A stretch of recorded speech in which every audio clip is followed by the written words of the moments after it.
Magandang araw po sa lahat ng mga SSS pensioners. Marami po sa atin ang nagsusumigaw at naghahanap na magkaroon ng dagdag pensyon sa natatanggap na SSS monthly pension. Dahil marami sa atin ang mga pensyonado na napakaliit lang na natatanggap kung ikukumpara po sa presyo ng bilihin sa panahon ngayon. Ngunit sinagot at ipinaliwanag ni SSS President at CEO Rolando Macasait ang maaaring mangyari kapag ito ay ipinatupad. Ayon sa ulat, bago po tayo magpatuloy ay nais ko po munang ipakita na hindi po ito gawa-gawa lang.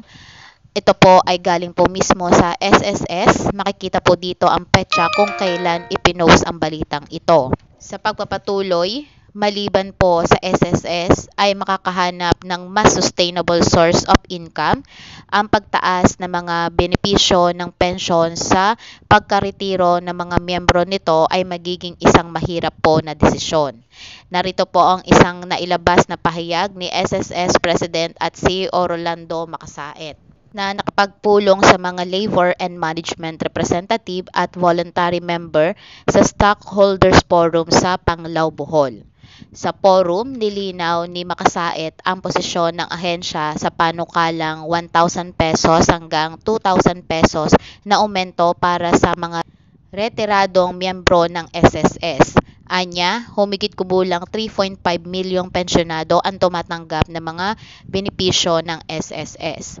Para sa panukalang 1,000 pesos na pagtaas ng pensyon, mangangailangan ang ahensya ng humigit kumulang na 3.5 milyon kada buwan o 7 billion pesos para sa 2,000 pesos na panukalang pagtaas. Umabot din sa 223,981.99 billion pesos ang mga benepisyaryo or benepisyo nito para sa buong taon na nag-iwan sa ahensya ng savings na 2.14 billion pesos. Sinabi ni Macasait na ang mga matitipid sa mga kita ng ahensya para sa 2023 ay halos hindi sapat upang makasakop ang tumataas na mga benepisyo ng isang buwan.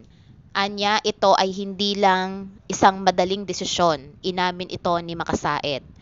Ang isang organisasyon na walang malinaw na source of income ay hindi kayang masustain ito o mapanatili.